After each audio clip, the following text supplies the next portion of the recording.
Ooh, okay.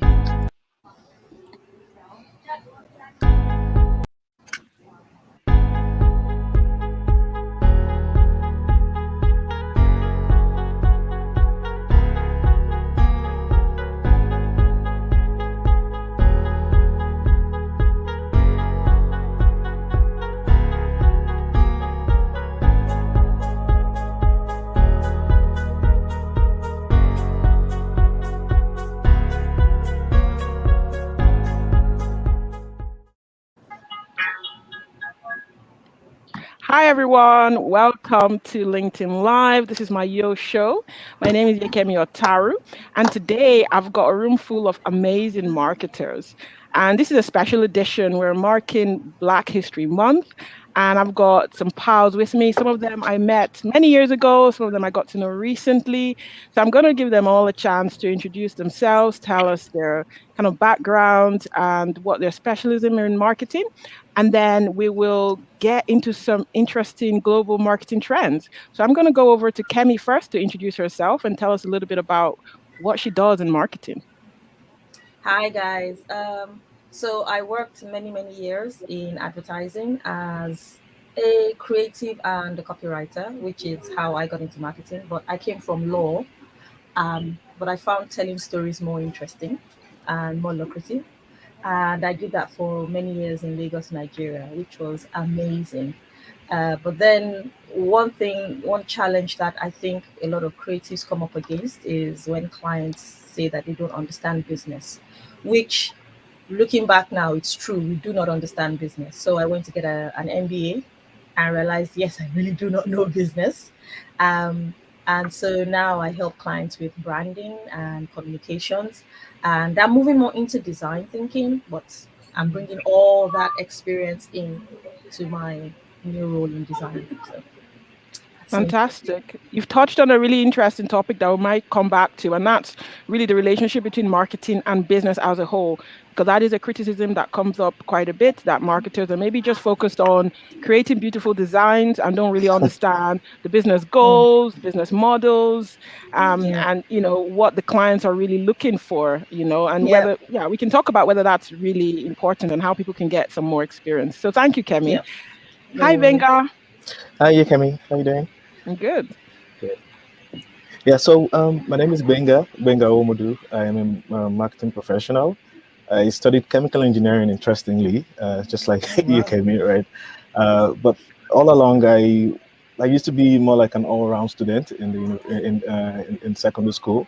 So languages, I was usually like the best. So I love storytelling. And along the lines, I realized that I would have a fulfilled life building a career in anything that had to do with storytelling. But of course, I found out later that I could combine my dexterity and all of that, and then my love for calculations, into these things. So ultimately, marketing felt like that perfect field for me to go into because I could then work on helping brands tell their stories, but also be able to adapt in terms of understanding the business side of marketing, where you talk about the metrics, and ROI and all of that. Yeah, that's it in a nutshell. Fantastic. And I think that's one of the reasons that we kind of got on was we're the same. We studied chemical engineering and then kind of ended up in marketing. So we can talk a little bit about that later on. Thank Yeah, you. thank Emmanuel, you. hi. Hello, good afternoon. Good My name is afternoon. Emmanuel Mogaji. I'm a senior lecturer in advertising and marketing communications at the University of Greenwich. I guess I have to be the next person that did not study marketing as undergraduate degree. Yes, I've always loved designing and drawing when I was growing up. And back in Nigeria, when I was doing my undergraduate, the best thing I could do was architecture in terms of design. Then I've enjoyed architecture. So my first degree was in architecture. But when I came to UK to do my masters, I would say it, I could not afford to do the real masters in architecture. It was a very expensive professional master's degree that, you know what, I just had to tell my parents, let me just go and do anything masters in arts. And that was how I gradually changed from from architecture to art and design. So it was easy for me to going with the flow with design, coming from architecture background. Then I got involved in some creative works, working with as a freelancer, working with an agency in London. And because I enjoyed Corel Draw, Photoshop, all those things. And that was why I got more interested in marketing. Then I did a PhD in marketing, and I guess that is why I'm here right now. So I actually do more research in financial services, uh, education, and transport. So when I say that, I just bring in marketing as the overall idea for all these sectors. Because when you think of marketing, it's not just about advertising; it's even about the customer service. How do you engage with your customers? And I think it's important for us to recognize that across different sectors. So that is what I try to do. So I'm more of a researcher, but as much as possible, I try to engage with other practitioners as well to see how I can transfer my research expertise into working with those in industry. So it's nice joining you on this Yo show, and I look forward to a very engaging discussion. Thank you. Thank you, Manuel. I always love hearing people's stories, like how they ended up in marketing. And I didn't know your story, Manuel. So really good to hear about your background. My brother wanted to study architecture as well, and he ended up studying computer engineering. So yeah, I understand that love for design, and it shows through in the work that you do. I've followed some of your research around advertising as well, and we are going to touch on some of your expertise here when we talk about marketing and AI. So over to Ebony for an introduction. Hey, first of all, thanks for having me on your show. My name is Ebony and I'm from London. My journey, similar in that I kind of stumbled into marketing. I actually studied, my first degree was in journalism. And it purely came out of the fact that I was young at the time and I didn't quite knew what I wanted to do, but I loved writing and I liked communication. So I thought, oh, journalism. But then when I studied journalism, I had a flair more for the broadcast side. And I really quite liked, I made a documentary, I was doing my own thing, and then I was working at Apple and decided I got a bit comfortable at Apple and decided actually I want to try something new. And it's literally a random story. I just basically saw an internship at a company many years ago. They were an agency. And I was the social media basically intern, which quickly rose into the digital marketing manager. But the problem that I faced, which is similar to what we touched on in the beginning, is I didn't have the training because it was many, many years ago. Brands were just starting to get into the idea of adapting to the digital transformation, understanding the point of social media. So what was happening at that time is there was a lot of, I would say, stakeholders who are quite senior in age, and they just needed someone young and fresh to use social media. But I wasn't utilizing it in the ways that we needed to really generate some ROI, generate engagement. I was literally just pushing out content online. So after you get a bit of experience partnering with other brands, I decided to study an MA in marketing, digital marketing specifically, just so that I could really understand the context and how it works and get my head around data, understanding the marketing jargon, and understanding the best practices as well. And I really have a passion for communication and networking, and like you guys touched on as well, storytelling. So I guess that's what led me to meet you, Kemi, and that's what led me here. Thanks so much. Really good to hear your journey. And I'm not sure if Kemi knows this, your video's gone off, just in case you're not aware. Thanks for that. I think, Ebony, we met on Clubhouse, didn't we? I don't know if you still go on there so much, but it seems to have gotten really quiet in the last couple of months. Are you on there much these days, just out of curiosity? Not much. I did jump on there the other day for about half an hour just to see, because I know they've rolled out quite a few new features from the last time I've been on there. But no, not much. I guess I'm not saying it was a phase, but it seems to be more, ironically, marketers and business gurus, and that seems to be the audience, whereas before it was kind of the masses. But I'm not sure. Yeah. Well, I'm still on there every week at some point anyway, mostly focused on Business Scotland Club that I created back in March, and really focusing on networking and growing that. But yeah, it was probably a little bit of a phase. I think once things started coming back to normal a little bit, being able to go to places, go to work, meet people. I think a lot of people maybe just stop going on Clubhouse so much. So great. Thanks for that introduction. That's taken us up to 10 minutes. Just to say, we've had a whole bunch of people join since we've been doing our intros. Thank you so much for joining Yo Live. My name is Kemi Otaru. We're going to be talking about global marketing trends. And I've got 4 amazing Black marketers with me on the show today, and they have varying experience. And we're really just going to get a perspective on a few different topics.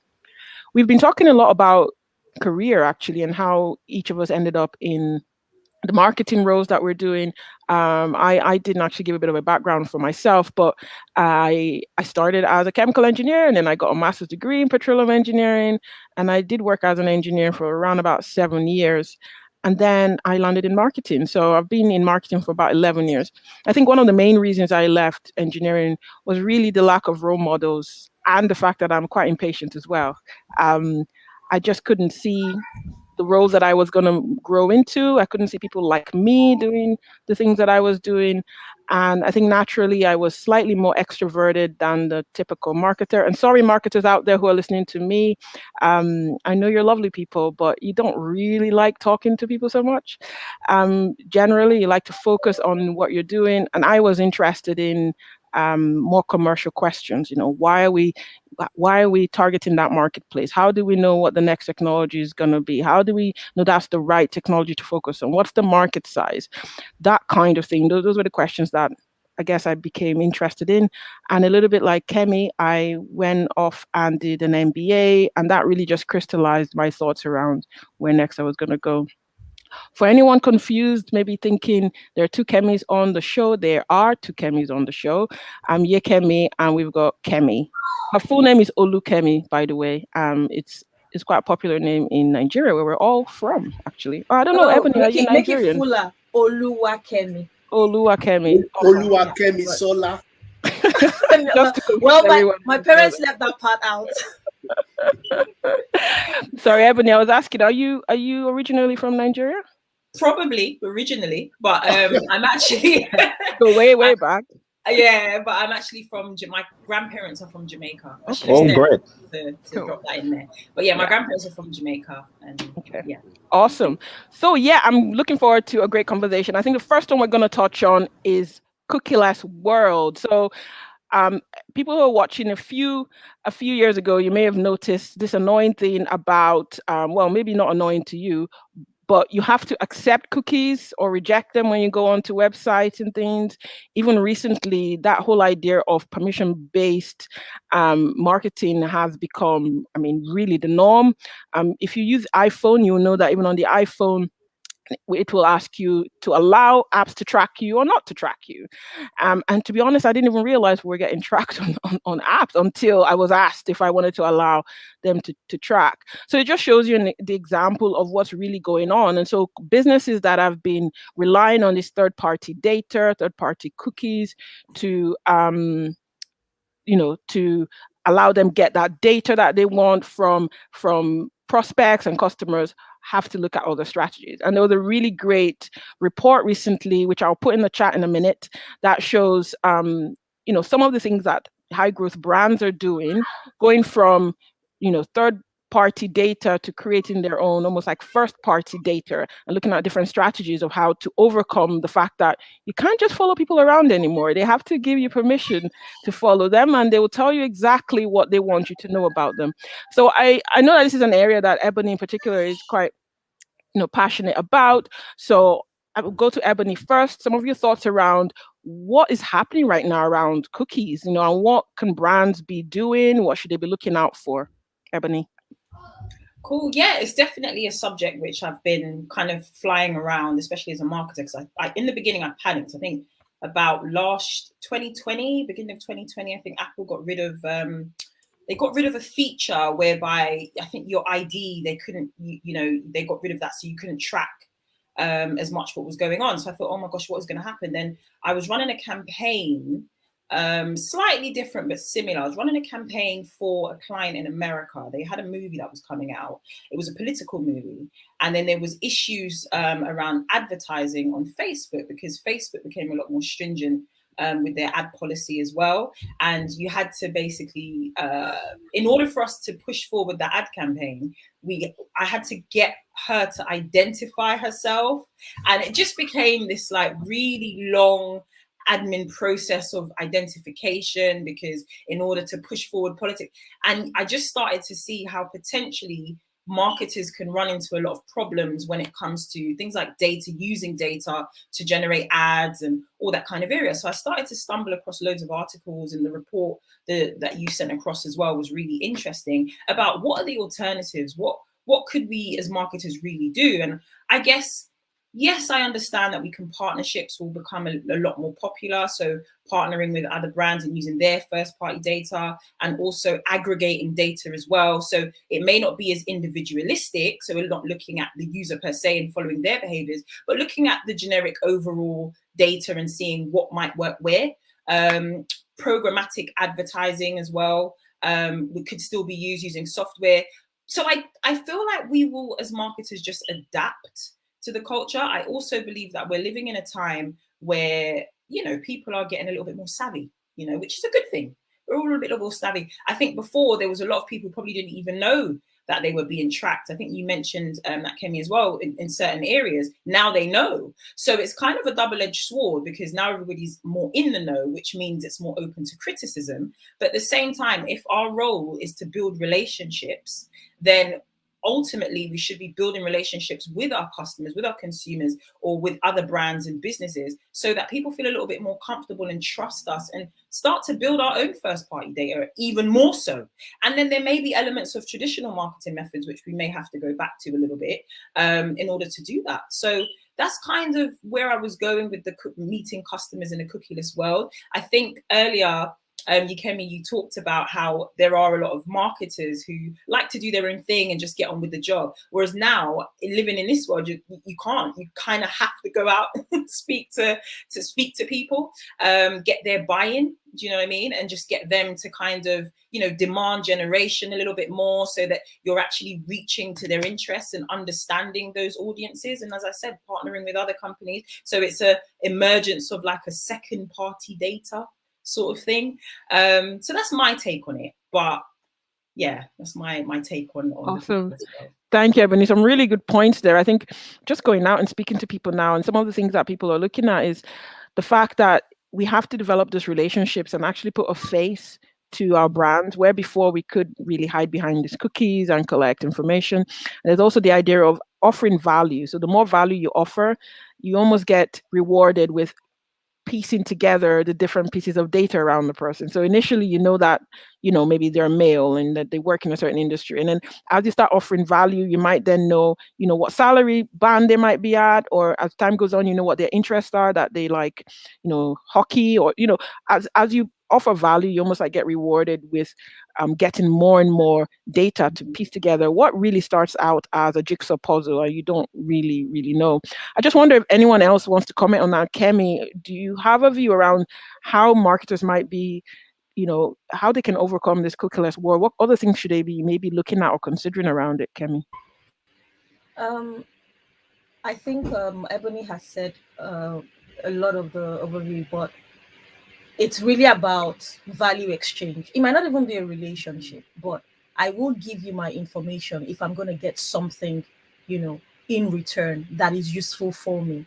And value to me doesn't mean value to Ebony, or the same to Gbenga or somebody else. So a lot of these brands, I think relying on third party data made them lazy. They didn't have to give up anything. They could just go harvest this information and use it. And that was, when I was in advertising, that was one of the problems, because you saw these people, right, but you didn't see them as people. They were statistics, they were data. And then you pushed information at them. You didn't find out what problems they were trying to solve and see how you could help them with that. So now that they are being forced not to rely on third party data, I think it's going to separate the boys from the men. So you will see the brands that are really willing to put their money where their mouth is, and then actually put action and get to know who is behind the screen or who is behind that device, right? And give something in return. And then you will see the brands who really can't be bothered or who the flaws in their marketing strategy will begin to show. So honestly, I hate cookies. I so hate them. I do. Um, because there was one thing you said in the beginning that they had to start telling people. Do you know, for many years is they did this without us knowing, right? And I used to wonder whenever my sister would prompt me clear cookies, I'd be like, where are the cookies coming from? Like, honestly. So they just used to dump all sorts of stuff, on your system. And then when GDPR happened, thank you for GDPR, it forced them to be more upfront. But now this cookieless world, it's changed the game. So now you can't be far away and be issuing campaigns and whatever. Now you have to know, and then it means the size of your customers will be smaller. So where before you used to like maybe send messages to 1 million people, and then maybe 30,000 of those are actually your core customers. Now you have to know your core customers and actually pay attention to them and hope that they will now be the ones drawing other people into that world. So yeah, the Yeah. market is going to get smaller, but it's Yeah. more targeted and I think more effective that way. Yeah. It's really interesting coming from you as a marketer, because people just see cookies and they think, oh, marketers are doing this to us a lot of times. So it's interesting that even as marketers, we get frustrated with cookies following us around. So the world, if you are maybe thinking it's all our fault, it's not all our fault. Sometimes there's different pieces of technology, and then our knowledge advances obviously, and we find new ways and we learn. And I think the idea of depending on third party, whether it's cookie or a service, you really do need to consider whether you need an alternative, because if it's a third party, it means you don't really have control over it, right? So I think it's prudent for companies to think about being the first party for information that is crucial to how they run their business. So it just makes good sense. But we needed things like GDPR to come in and force us to think differently. I wanted to go to Emmanuel, because Emmanuel, you do a whole bunch of research, and I just wonder if you've got some insight into research around this area, what marketers are doing or brands, how they maybe try to overcome not having access to the sort of data that they would normally have access to thanks to cookies. Thank you so much. Yes, I do a lot of research on that, but I think we want to start with my teaching experience first. I teach students on advertising and how to be a good marketer. And often there is this divide. I do challenge them. Are you talking as a customer or you are talking as a marketing professional? Think about it. Cookies are good, provided we can do it well. So often I do tell them, how often do you skip advert on YouTube? Like you are studying advertising and you are skipping adverts. So sometimes you feel like you should be a student of advertising, you should engage with advertising, but also you recognize they are customers, they are human beings who do not want to see adverts. And they are coming to uni to learn about doing advertising. So there is that divide between the customer, and I think I will go to Kemi's point, and the professional. The customer saying, I don't want cookies, and the professional who says we want cookies. But what two things I will mention here, and right in between is the ethics. What are you doing about it? I say it, cookies is good, but provided you are doing it very well, you get the permission, you are using it in a manageable way, not abusing it. So I think firstly is about ethics, recognizing that yes, I will ask for your permission, I will get these cookies, and these are the things I'll be using it for. This is going to be the time, the frame I'll be using it for. So I think we need to recognize that it's important for us to see value in cookies, but ultimately we need to use it very well. That is where ethics comes in. And that goes with the GDPR, the permission. And the second thing is the resources you have in having your own first party data. We need to be realistic about it. It's not everybody is Apple or everybody is Facebook or Coca-Cola or all these big brands that can say, you know what, we have to start all over again. So we need to recognize that sometimes we need the third parties. But as part of my own research, these are the things talking to managers about the decisions they make, especially with regards to artificial intelligence. We want to do it. We don't have the resources. These guys are proposing, they are pitching this idea to us. What do we do?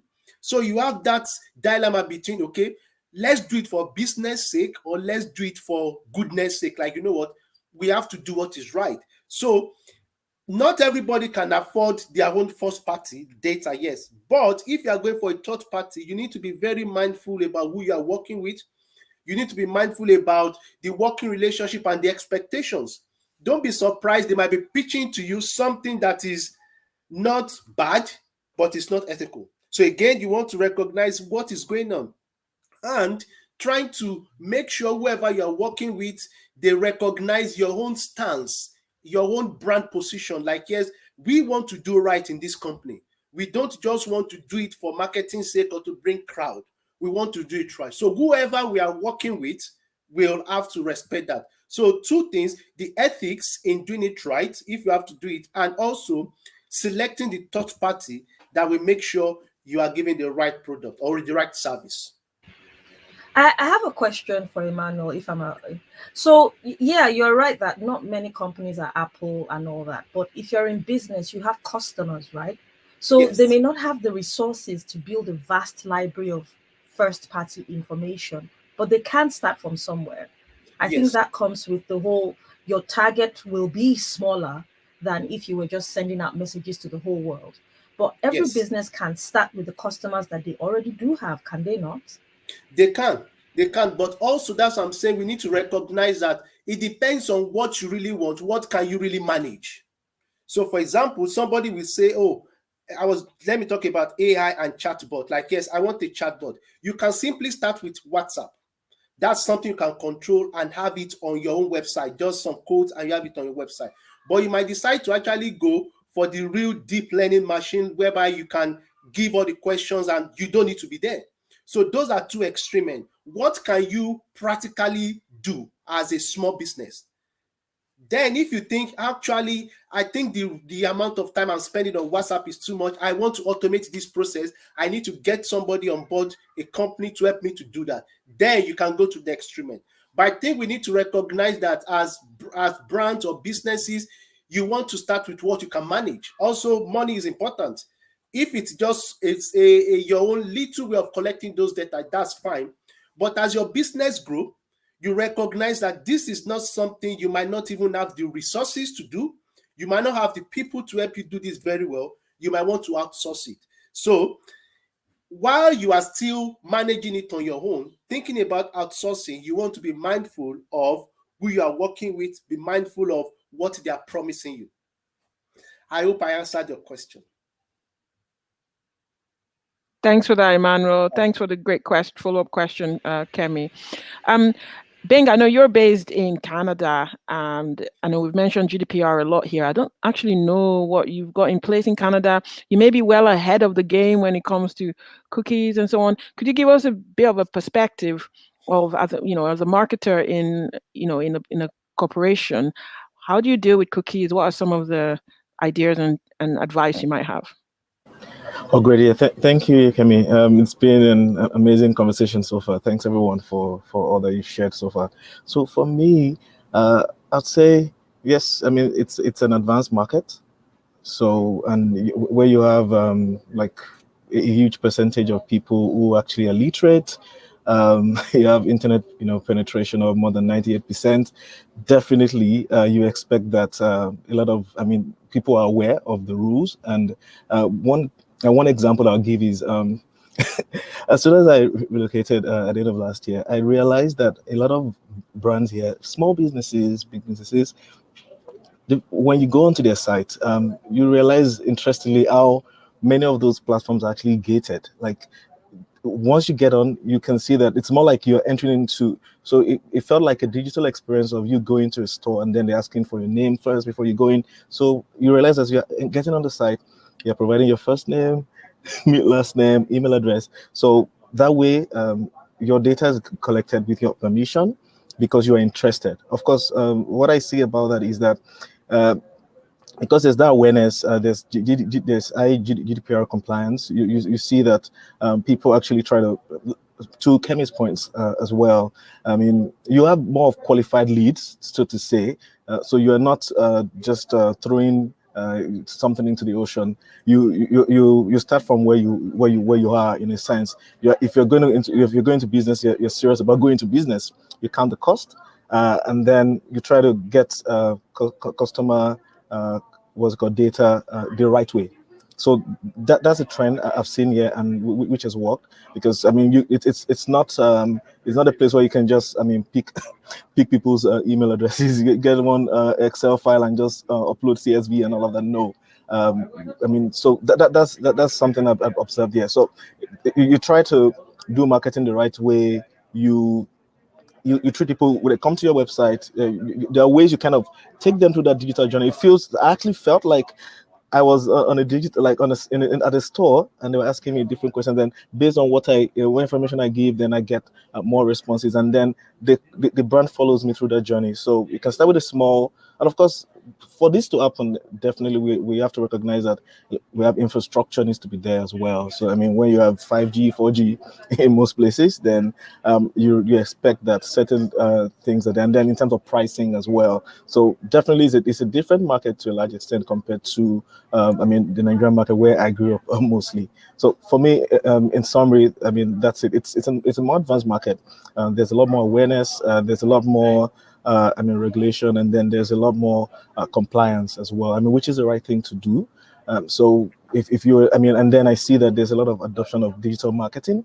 I mean, right now there's tons of jobs, for digital marketers, email marketers. I mean, I mean, essentially, if you do not have that component, that digital edge, you may kind of struggle here as well.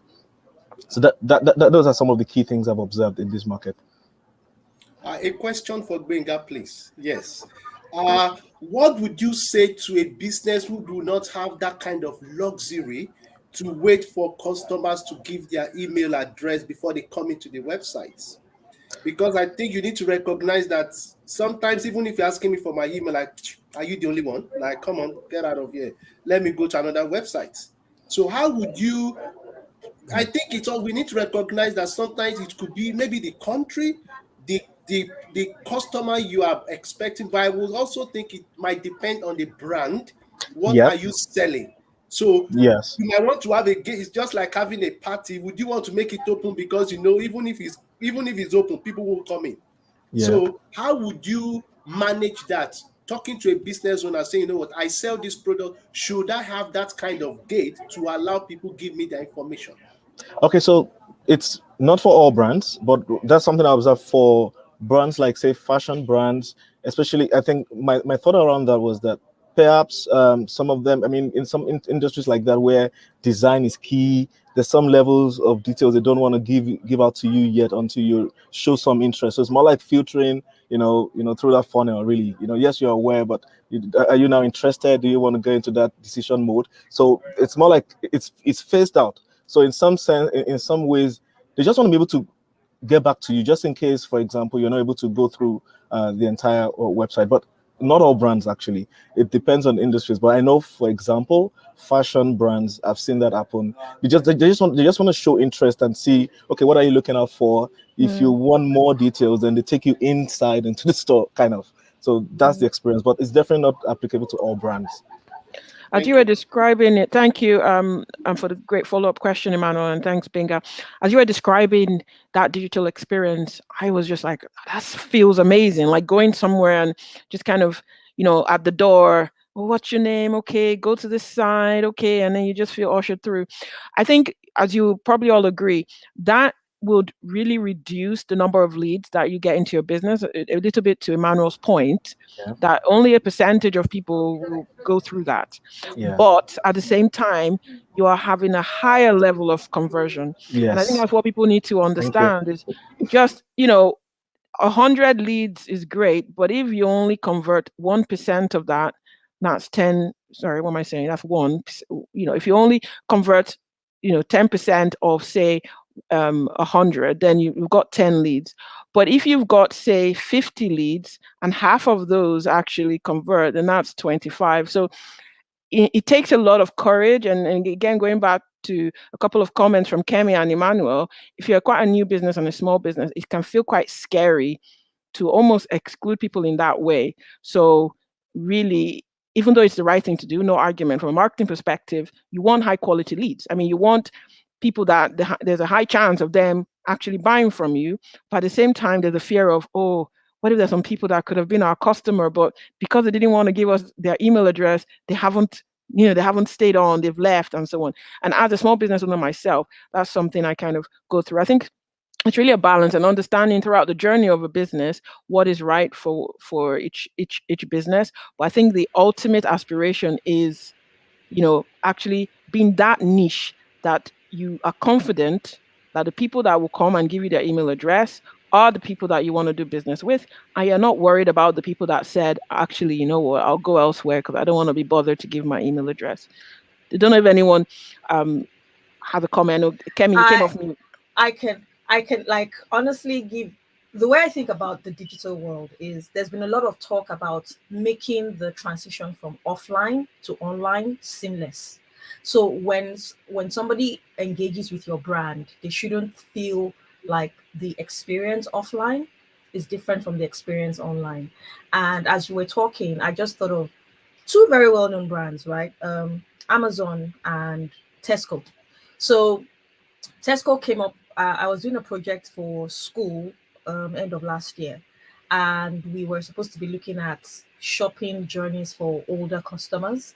And when I went onto Tesco to experience it, like every other thing I clicked, it would tell me sign in or log in, and I'm like, allow me to put things in my cart first. Like, allow me to look through what you have, and then make up my mind. But it was like, no, sign in, and I'm like, you know what? You're not the only, exactly what Emmanuel said. You're not the only one here.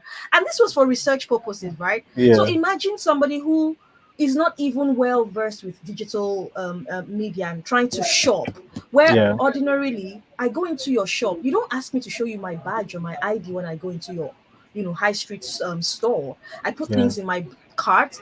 I can get to the till and change my mind and leave the stuff there and walk out. yeah, That's what Amazon does so well.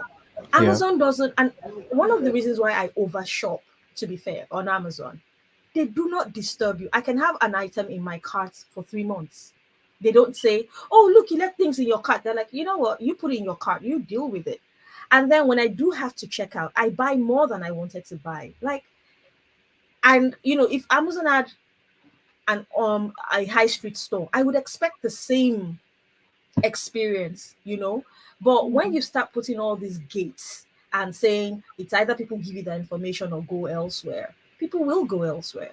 And then I think of it is, if I walk into a highbrow shop on the high street, most of the time I'm just browsing. I really can't afford the stuff. I just want to look at what they have. Some stores give you the eye, like, we know you can't afford being here, so walk out. And some just allow you to walk around. Pretty But if you woman. ask that store, maybe out of 15 people that walked in, two people came in and spent maybe over £200 a piece. So who is their best customer? The two people, right? Not the 8 people that walked in. It should be like that online. Like, the people who are going to pay may not pay, but you will, like you said, qualified leads, people who would actually put their money where their mouth is or where their feet are. Mm. So, yeah. It's an interesting point. Sorry, Ebony, I'll come to you and then we'll kind of round up and go to the next topic. Go ahead, Ebony.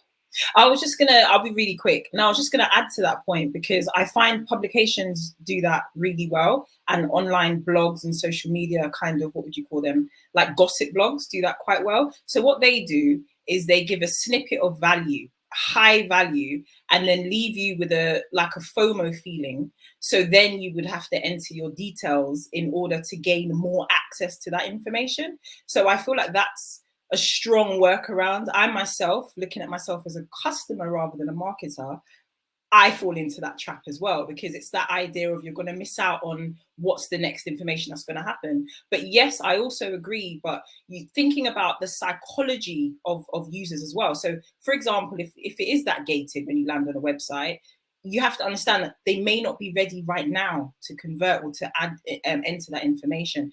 But if we keep showing up elsewhere, like I think someone touched on offline versus online, then eventually after a while, it's kind of like a funnel, right? After a while, they may feel comfortable to actually enter their information. So it's less aggressive, and it also makes the user feel like they want to find out more information because the value is so strong, that they want to actually enter their information because they're going to get more out of it.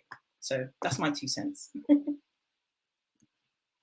Amazing. I feel like this topic is like, we could go on for hours. A lot of really great questions around quality versus quantity, qualities around, questions around almost like top of the funnel and bottom of the funnel stuff. So people at the top of the funnel, are we excluding them in some way? If they're still at the awareness stage or just trying to like find their feet, are we already excluding them?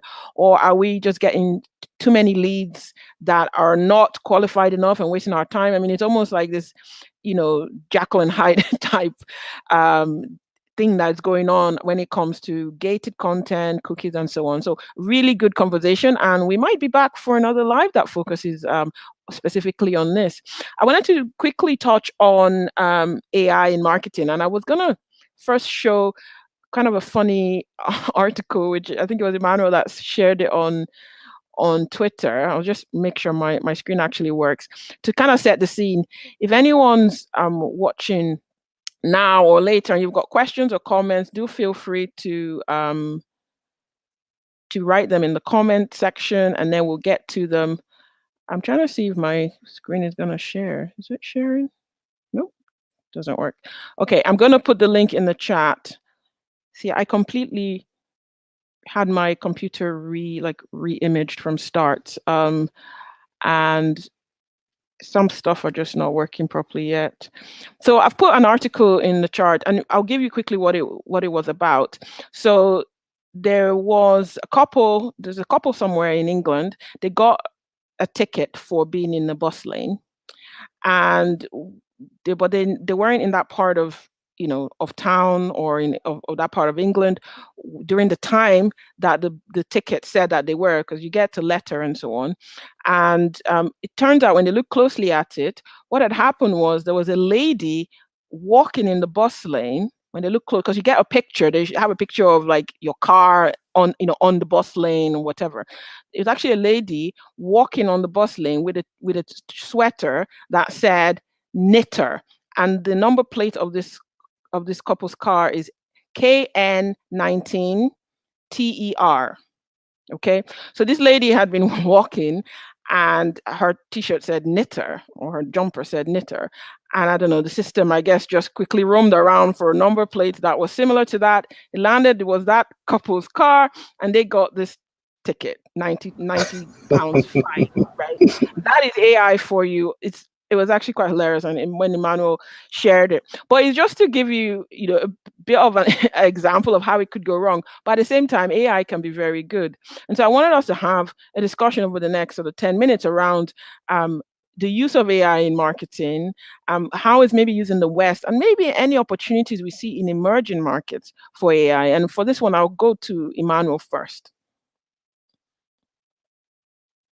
Yes, thank you so much for sharing that. When I found it, I was like, you know what, this is very hilarious, and we have to recognize AI is good. It's getting there, and it will get there.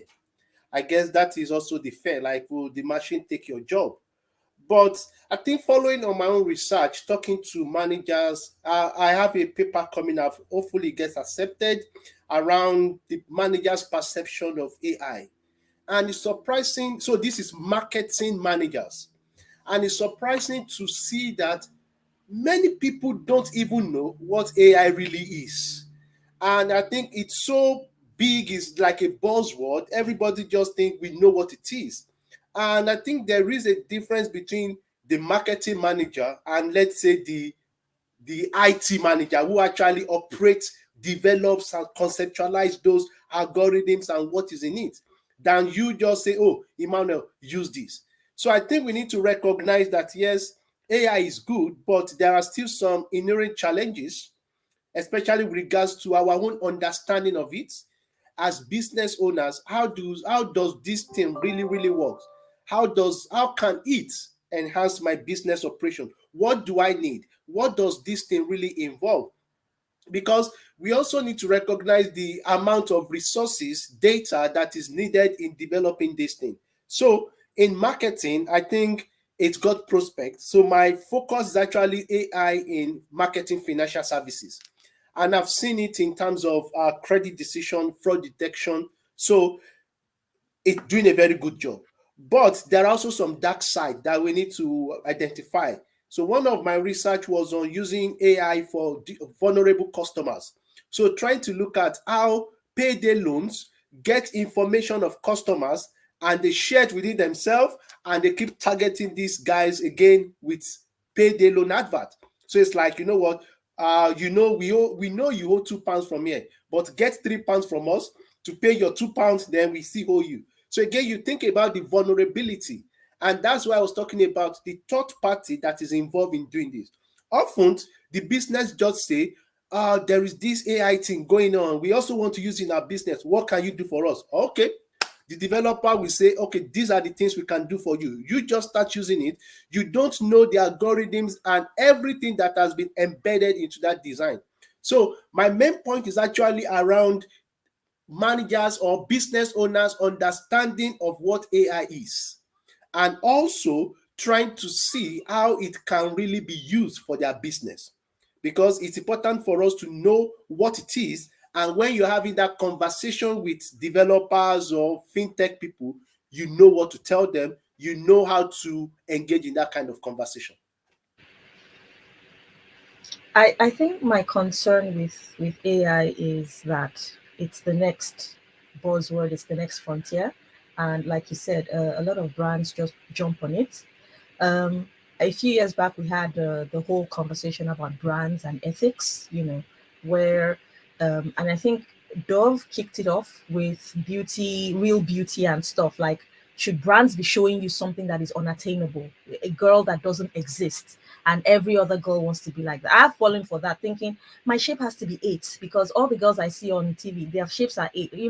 So I think we're going to move to AI, and my concern is that brands are not yet concerned with the ethics of it.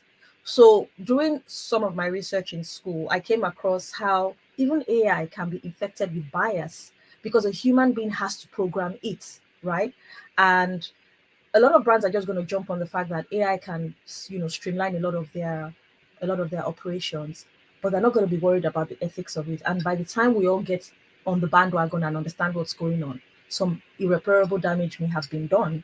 So, how do we start that conversation from the beginning, like flagging up ethics with AI? And I mean, there's this fear with some conspiracy theories that AI will take over the world and they will start, leading or I don't know, commanding people, which may be possible. Who knows? Life is stranger than science fiction these days. So, how do we now flag up ethics and say these are the things that you need to have in place before you can, reliably say you want to kick off AI? And let's not even go to like developing countries, emerging economies like Nigeria, where they see that it's working for people in the West and they jump on it. They do not tailor it to the people, to their situation, to their circumstance. I read the papers that you sent, and it's banks are jumping on it, right? But did they sit down and say, what are the questions people want to ask? What are the problems that they're trying to solve? And for me, the biggest glaring thing that I saw, Nigeria has a lot of unbanked people, and then you want them to use AI in English.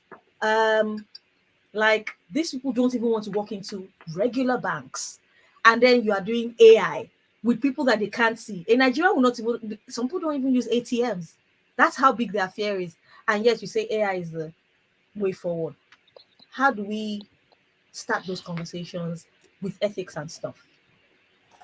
As you're talking, I was just thinking Kemi for president. PDP or No, APC? really great. Really great question.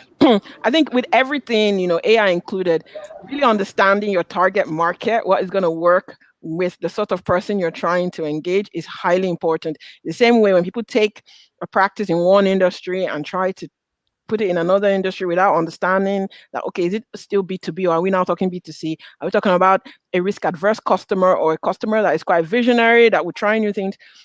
Really having an idea of that buyer persona, getting to understand them before you go off and try stuff. And I think we do see that danger when we take things from the West and go to emerging markets and just like try to implement them just the way they are. I think that's quite a common one. I'll go to Benga. I think he's got a comment.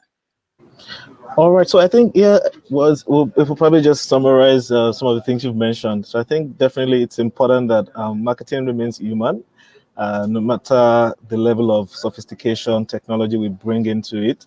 It will only feel authentic when you always have the consumer first. Which it's to your point, Kemi. Yeah, you have to define that. The customer persona.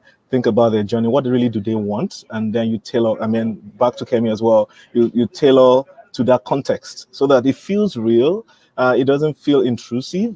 And I mean, a quick example I'll give, for example, is the use of AI in doing translations for marketing copy, right? I know, and I've had experiences with a few of these platforms where, I mean, we're getting there soon. I mean, there are platforms that actually, machines that actually write full articles that are SEO compliant these days, right? But ultimately, when it comes to an example of translating, say, from English to French, which I mean happens here. Because you have the French speakers in Canada and then you have the English speakers as well.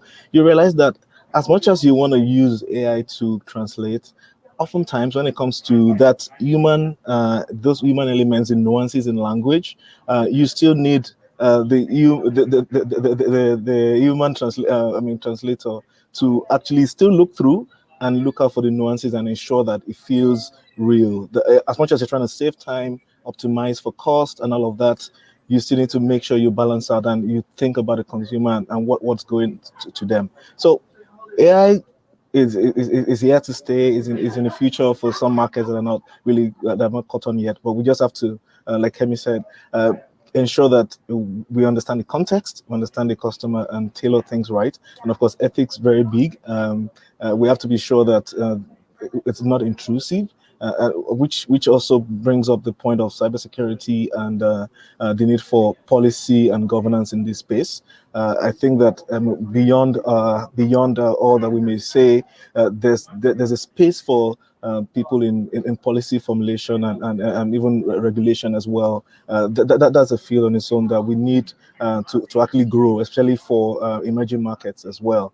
And then overall, I think the marketer really has a big has a big responsibility, because you need to essentially be that full stack marketer, like they say, right? In a sense, you have to keep growing. I mean, moving towards that sense of perfection. In a sense, understand different bits. You don't need to be an expert in every area, but you understand a bit of how different things work, so that you can collaborate with the domain experts to build out things, of course, which is why you then see that marketers are being better positioned to become like leaders, you become GM, CEO these days, because you ideally you have the customer as at the forefront. You and now you're trying to blend that with the company's goals and objectives, but you have these global set of elements that you have to balance out as well, so that eventually, because the consumer wins, the company wins as well, and then the society is better for it. So those are the key things I thought to mention regarding AI. Can I just quickly add very quickly? I think going forward, right? Because I told you, Kemi, a few weeks ago that I'm moving more into design thinking. I think this is where marketers will need to start. And I know not a lot of brands can afford it, but they need to start thinking in terms of design thinking, the user experience, right? Because the design thinker always puts the end user, in the center. So a marketer working with a designer saying, how do we make this thing easy for people to use or adopt or take on? Because it's one thing to want to sell a product, it's another thing to want to use your product to solve a problem. Like talking about AI and emerging markets, a designer will tell you that yes, even though these people speak Yoruba fluently or Hausa fluently, it's a different ballgame. Can they read it? So when you are on your mobile, yeah, even the bus conductors. I mean, Lagos is fascinating, right? The bus conductor has two, three phones, but does it mean he can read Yoruba when you're telling him to communicate with, an AI powered chatbot or whatever? And the designer will make sure that the user is always in the room when these decisions are taken. So the marketer should not be in a separate silo making decisions and saying this is how we're going to market this. And then the designer is, in fact, some businesses don't even see the point of design thinking, you know. And this is, I guess, one of the ways in which those pains can be minimized. Because from the get go, you are designing to people's needs, not just let's sell stuff. Thank you very much, Kemi. Ebony, I wondered if you had some thoughts around this before we go into finding roles that matter in marketing. Yeah, sure. I think it all comes down to convenience when it comes to from the marketer's perspective and from brands and business perspective. AI is convenient in some ways, but the biggest thing which we've all covered is ethics, right? I mean, let's be honest, it's good that there is some governance now with GDPR, which is, I think GDPR is purely EU. So what does that mean in these emerging markets? It could lead to various different issues, complications, which I think you've touched on in the emerging markets. And also, do business owners, those who are at the top, who just care about the money, let's say, because that's essentially what it is caring about the returns, do they really care about ethics in these other markets? And I think that's where the issue lies, in understanding that. And then we have another area of education, understanding what we could use AI for in these emerging markets, and actually to make ways of life better as well. I think you touched on translation, chatbots. There's many different areas where AI is very useful, but essentially there will always be the dark side. And it's understand education is important so that the end user, it understands how AI works, and if it, the effectiveness, but also the downsides, and also taking a leaf out of the book of the EU in terms of the GDPR, and I think that would expand as well in terms of regulation. I think regulation will constantly be expanding, because as tech just becomes more increasingly, kind of more increasingly clever, I believe that there will be a lot of these issues around that, and there'll be more rules and regulations around that. So I say convenience in education is one of the two key points that will come to mind in this AI.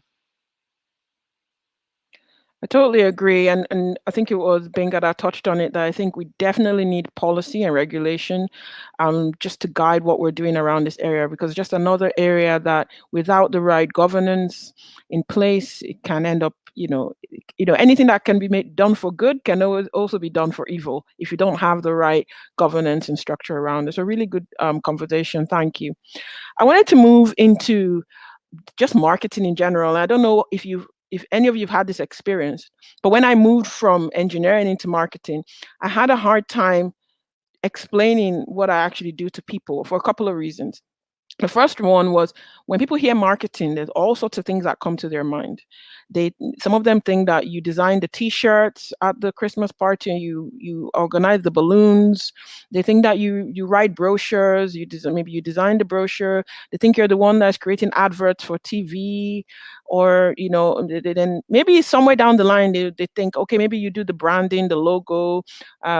Maybe you're the one that organizes the events. Like, people just think of all sorts. Maybe you're the one that writes the press releases. They think of all sorts of things, because all those things are marketing, right? But that's not what I was doing, basically. So marketing has so many varying careers, and I think there are even more types of careers that you can engage in marketing now than ever before. I think it was Gbenga that touched on the fact that there's so much work now for the digital marketer, because there's so many things that we are doing now in digital marketing that 10 years ago we did not dream of. I think for a long time we maybe took cookies for granted. We thought there will always be cookies, obviously. We thought the computer makes cookies, and didn't realize this is something that could change. And so many things, we're talking about AI, we're talking about machine learning, there's so many things. We're talking about customization of emails, that whole customer journey, and they're just different things along the way.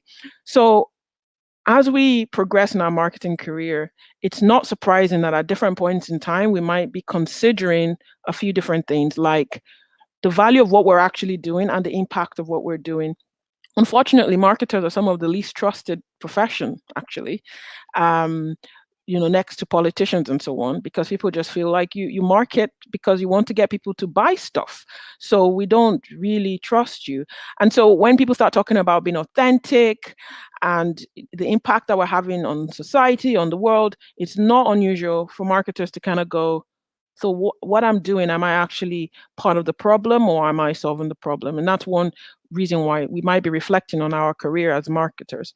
Another reason we might be reflecting is just the way technology is advancing, and we just might be interested in something else. You might have started out your career really in social media, for instance, and then there's something interesting going on around data analytics, and you think, I have some interest in that area, and so you want to kind of change careers.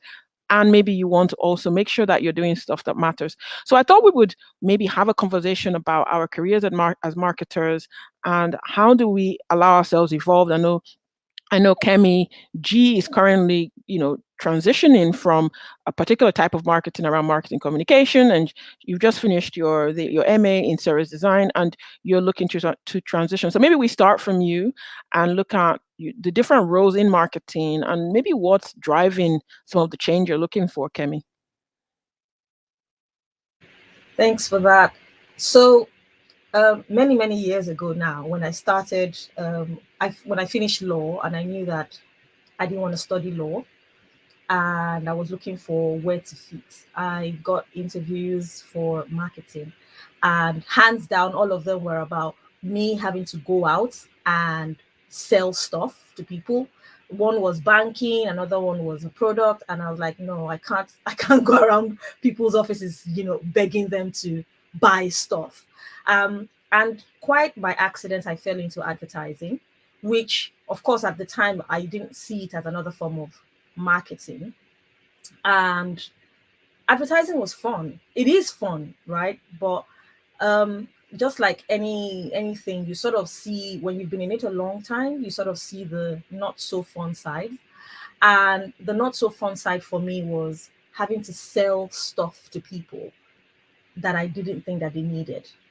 Or, and my question always was, why do I have to force people, or why do I have to lie to sell this?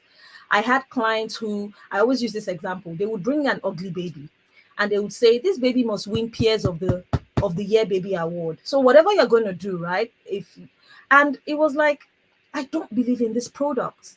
And that for me was when I started asking, why are we not solving more serious problems for the clients? That's when I got the pushback. You're just a creative. You're just a creative. You don't understand business. You don't understand business.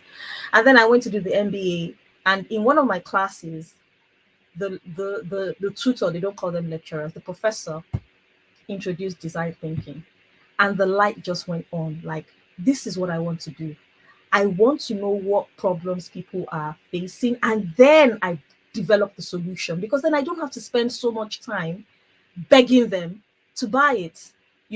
It's like, for example, I've sold beer. I've sold, when I say sold, I've created campaigns for Gulda, for Heineken.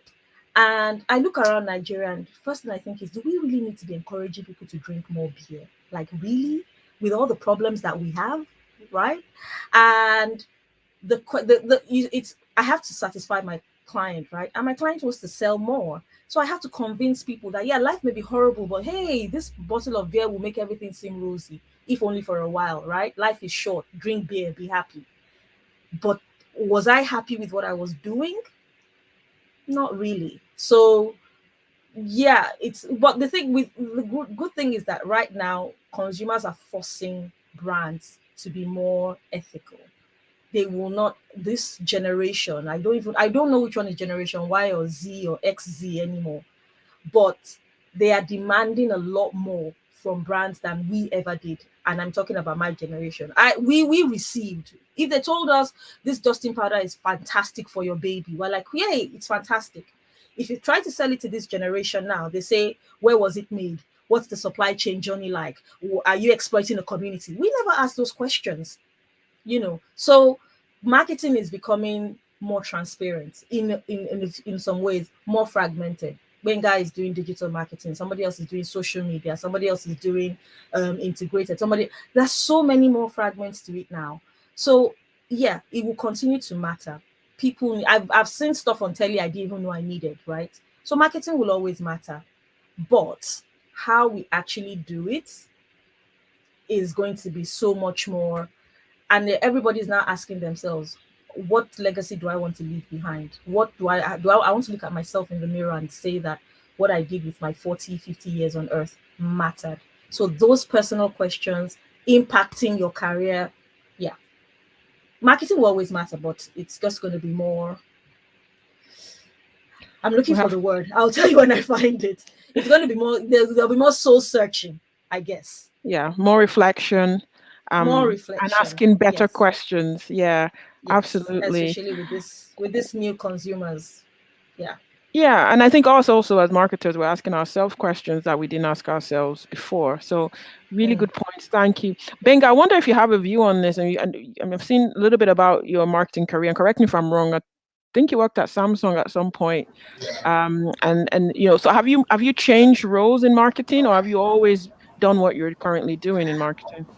Oh, interesting. So, well, a quick summary of how the journey has been. So, started out at Bella Ninja, copywriting, editing, and then joined General Electric, GE. That role was more corporate communications. So I did internal comms there. I did digital, and then a bit of external relations as well, public relations, and then moved into Samsung where I did more of the core like marketing, in that sense. Started out in content and applications, and then transitioned into digital because I think the digital marketing manager left some months after I joined, and then I did that for a while, and then started supporting other aspects of marketing. So moved into integrated communications, which is when I actually started my CIM exams, because it then felt more interesting. Okay, I could actually build a career here, and then I served as acting marketing manager for a while, then left, then set up uh, my own marketing communications and content solutions agency, and then in the process help the brand to create a TV show and all of that. Went into content, and then took more interest in content marketing in that sense. Then relocated, and then now in a marketing role, but my focus right now is more of content strategy. And then there's a bit of PR to that, but right now I'm doing more of internal reworking of content and all of that for different business units in the organization. So that's kind of the summary of my transition from Bella Ninja now to Ingram Micro. Amazing. No, it's great because there's all this stuff that come up and you think, oh, that looks interesting. And I started my first marketing job was a web analyst role, actually. And Wow. I was just analyzing with Google Analytics, and I was making, using the analysis to make recommendations about changes to the website and navigation. And so I was still I would say, in a comfortable zone coming from engineering because I was still looking at a lot of data all the time. Yes. Um, and then gradually I kind of moved into more kind of strategic roles, and I did social media. But ultimately, I think I like strategic marketing. I think that's kind of my piece. Anything that has to do with content strategy, marketing strategy, that sort of thing. But yeah, you never know, something new might come along, and new shiny object. That's the beauty of marketing. We've got just a couple of minutes, and I wondered if anyone wants to make any kind of final comments around marketing careers, and maybe some advice for anyone watching now or later who is maybe contemplating a marketing career or is in a marketing career but is wondering what's on the other side, what they can maybe aspire to, and what's new and upcoming. So just feel free to unmute your mic and share any thoughts. Maybe I can just quickly mention this. I teach at the university, and the whole idea is after 3 years, my students will become marketers. And I guess what I do try to tell them is to keep their eyes open. You need to be aware of different opportunities now, and also think about what's going on, what's going to happen in the future. So my first marketing job will be website design. And it's so surprising that even now I can't even design website again. because now everybody is going Shopify, everybody is going Squarespace. Then you have to do it Dreamweaver, Macromedia, Fireworks, all those things. You need to do it crude way, like, oh God, it was very stressful. But now, website, you just go to Wix, you have a website, you go to Shopify. So again, you need to recognize that things are changing. And ultimately, we need to recognize the role of technology in marketing. I think maybe that will go with Gbenga's point. Like, we might be teaching you marketing for 3 years. You need to find out how you can integrate technology into this your knowledge, how you can integrate digital element into this. So you are just being taught the basic in the university. You want to take responsibility for your own learning. You want to take responsibility for your own career progression. We might teach you ABC, but you want to go on and be able to spell ABC and like do what is right. So it's going to be very challenging because there are a lot of people coming in into the labor market, but you want to do something that will make you stand out. And it could be that just extra certification, extra knowledge about one programming, extra knowledge about maybe Python or even Google Analytics or maybe Adobe Analytics. Like, okay, everybody is on Google Analytics. Can I do something else to give me that edge? So I think that is what I will tell prospective marketers.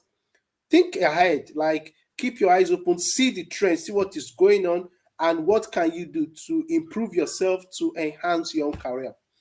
Yes, I wish them all the best. Thank you, Manuel. You do good Be- work. Before AI takes over the job. Any I, thoughts, Yeah. I Ebony? think, okay, Oh, go Ebony. ahead. No. Well, I'll just be quick. I think get comfortable being uncomfortable. I think now there are loads of resources at our feet. So if for emerging marketers who want to come out and really get their hands in, it's okay to get your hands in different areas and just to find out what you're passionate about. I also run some small training for companies on social media just to expand their learning because it's ever evolving. Not just social media, but even the different marketing and also in tech and merging the two. And there are different types of marketers. So there's those who are more on the data side, then you've got those more on the content. And then it's about communication within businesses and that you're working for. So there could be some marketers who are working quite closely with sales, and that's kind of cross-functional approach. So it's kind of like getting comfortable being uncomfortable, remaining agile and constantly learning, which is similar to what Emmanuel touched on as well. So that's pretty much my advice. And just keep going and just keep reading and keep watching, like, the new generations, Gen Z. I think we touched on Gen Z the most, but I'm actually really inspired by Gen Z because, again, I like the fact that they are now getting brands to think more ethically, and brands have to have a story. I think what started to happen, I read quite a lot of Marketing Week, and I think one of the reports or one of the articles that came out of that was marketers started to create campaigns that were more focused to other marketers, and they weren't thinking about the customer essentially and not thinking about what they actually want. And I think Gen Z's really forced that. So looking at those behaviors of the new generation as well, I think is also inspiring as marketers, and that's who will be the future customers as well. So that's my advice. Awesome. Thank you. Kemi? So I mean, people are watching this, or people will watch this, and they're thinking, yeah, but how do I get into marketing? I feel you. Um, the thing is, if you want to switch careers, or you're just leaving school and you are wondering how you want to get into marketing, or you're even still in school, I know it's very annoying when people tell you that opportunities abound, but you have to be creative about where you find those opportunities. There are so many people who are looking for pro bono work. Your church, your volunteer center, they're so, offer your services, because those people, because you're doing it for free, they will not be as stringent as other people asking you to do it perfectly. And then you will learn, because we all face that catch-22. You need to have experience to get a job. You need a job to get experience. So how do you cross that divide? Offer your services do internships. If you really, really want to get into marketing, decide if you can do an internship for free. Nobody says no to free labor. Well, not many people, but look for where you can learn, shadow people, talk to people, use LinkedIn. Say, I just want to know how this works, because then you build your idea of what the market looks like. You can offer it in a place where you'll be allowed to fail, where it, not that it won't have an impact, but it would not be like if somebody gave you a £5 million budget and then you failed and it's your job. So look for the places that are in plain view but are hidden. There are so many charities looking for help. They will not say no. And those things go on your CV. Oh, I handled the marketing for so and so charity for 6 months. You'll be amazed what you will learn. You'll be amazed the kind of doors it would open up. So don't think that you have to, like, I mean, one thing I took from Gbenga and also from Kemi, you guys did sideways shuffle. I don't know if you've heard that term, into the roles that you wanted.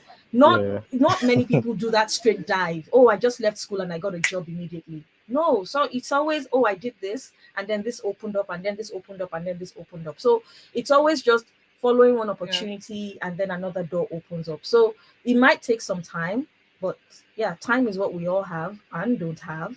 So look for opportunities where you don't think there are. If you're abroad, look for the charities. They will love you and you can learn and you can take that and move it into another industry. You'll be amazed. Thanks so much, Kemi. Great advice. And Benga, some last words, 60 seconds before we say bye to everyone. I'll borrow those famous words, be water, like ultimately, as marketing professionals, we just need to ensure that we are conversant with what's happening, the big picture.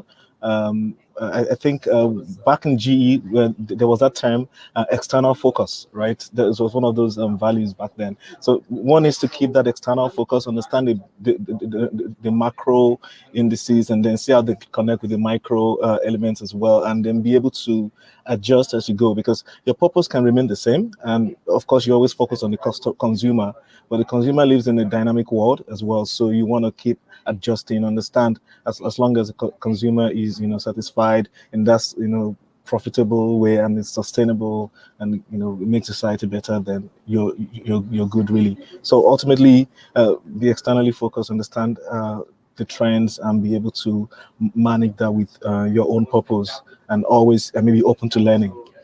Yeah. Yeah. Thank you. Fantastic. Thank you. I was struggling to find my unmute button there. I've just been putting some of the great quotes that each of us, each of you have kind of said as we've been talking, and I've put those in the chat. Thank you to everyone who's watched this. And if you're watching later, thanks so much. Feel free to put any comments. I will come back to the feed from time to time and respond. And I can ping all the marketers on this as well. Thanks for your time. I think this is probably my longest LinkedIn Live ever. So yay. My next one is in 2 weeks' time with Charlene Becky. She's got a company that works in the renewable space in Canada. So we're coming back to you, Gbenga, in Canada in 2 weeks, November 11th. So feel free to join that. In the meantime, thank you, and feel free to follow any of the marketers on here if you've enjoyed the session. Bye now. Bye, everyone. Yeah. Bye. Thank you.